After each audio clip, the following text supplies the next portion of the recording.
Okay then, hey guys, welcome back. How you doing? So, Snetterton was pretty cool, really good day, really productive, learnt my way around, really happy with how the car felt there. Still a few issues to resolve, still a wheel bearing issue, Jesus Christ. But yeah, the biggest one is we are now due a gearbox rebuild.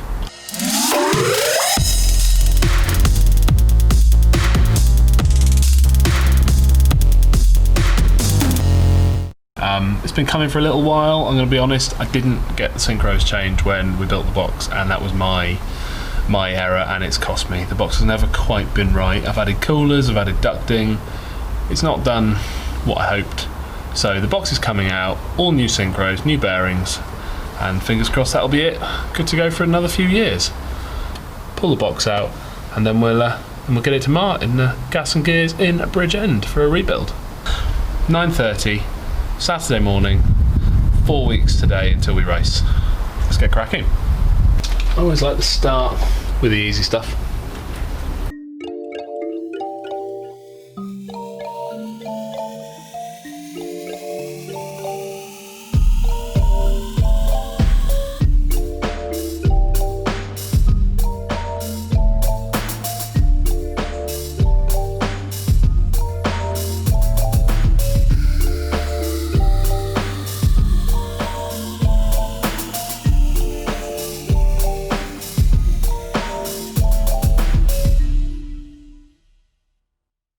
Right, sit rep.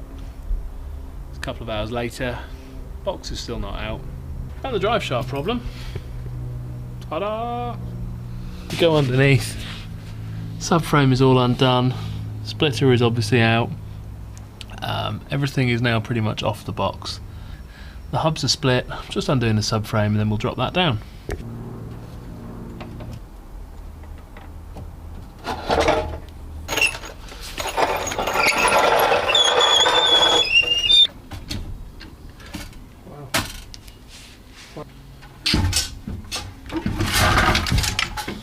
That. That's now hung from the weight on my strap. Oh, well, that fell quickly.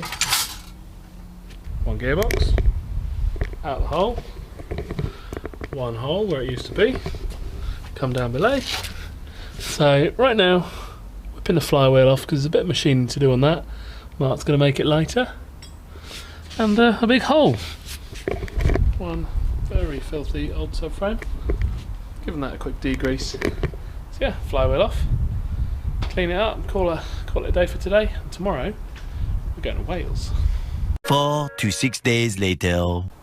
Okay then, good morning YouTube. So it is Sunday. Absolutely surrounded by parts. 2 weeks, 5 days till the race. I've got to get all of this in the car, get it all set up, road tested, make sure it works, get some new tyres fitted. Loads of stuff to do, not a lot of time, so I better get on with it. List of jobs.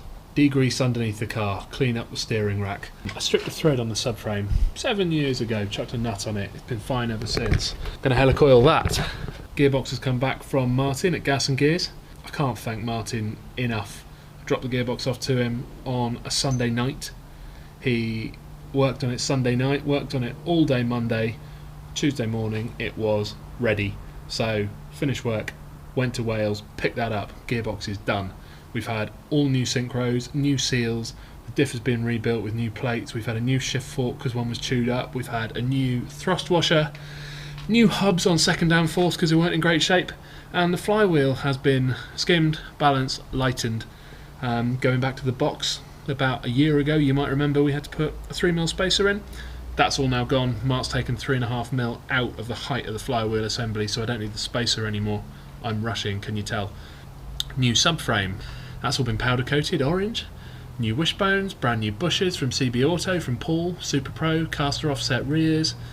Cookbot inserts on the front to drop it down to the 30mm front bush. New ball joints, TT Mark II again, so we're going to have to modify them to fit the wishbones. Another new set of hubs because, yeah, if you've watched the bearing saga and Snetterton, still not working. New pair of drive shafts, I'm not taking any risks. Obviously I broke one. Everything that was on the car when I had the bearing issues, getting binned. Just not risking it. Anti-roll bar's been painted, anti-roll bar bushes, so everything has been shot blasted and powder coated, so everything going back on under the car should be brand new, looking fresh. Wish me luck. Quick coffee stop. Club GTI. Anyone else miss forums? I really miss forums. Forums were great. Facebook's a bit meh. Oh well, guess YouTube's the future then. Next up, clutches. So we've got good old South Bend flywheel. Now this was 8.5 kilos.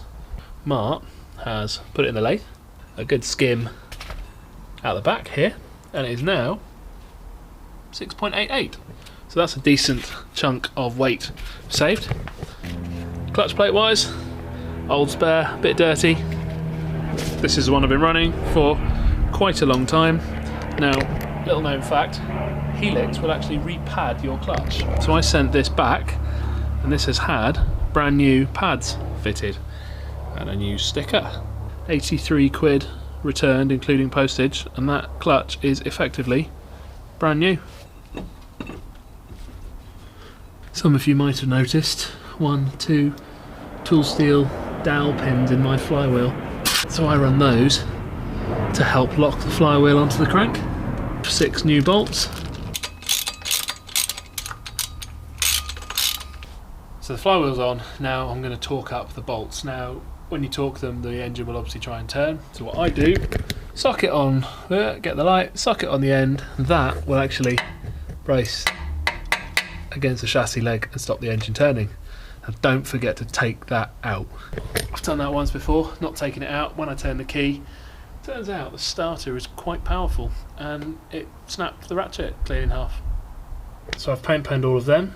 They're all at 45 foot-pounds, all marked up, all ready to get the 90-degree turn. Clutch plates to go in next. A lot of people use a clutch alignment tool. I don't have one, so I use a 14mm socket with a bit of tape. Bit of tape, really nice fit in the clutch. 14mm socket, really nice fit on the crank.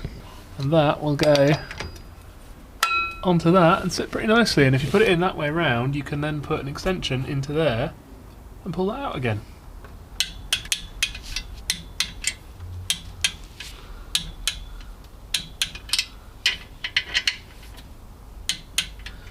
There we go, 30 foot-pounds on all of those, done.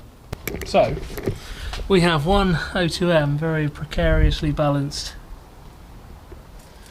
on the jack, but I've just run out of travel on the jack, so I've got to tie it off, take the jack out, block of wood under, go again. We are so close now, look, box is up there, that lines up, just got to slide this way. So the box is back in the hole. A lot of the pipework is all back on now. Everything sort of top side apart from the air filter is done. More on that to come in another video. Right, it's all back together. It's been another few weeks of downtime, but I think we're ready to turn the key.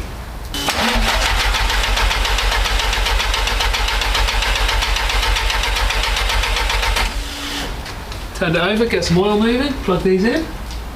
1, 2, 3, 4.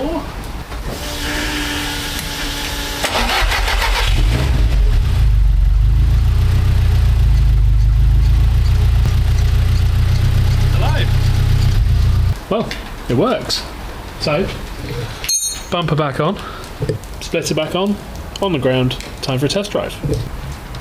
I'm sure there are easier ways of doing this, but this has always worked for me.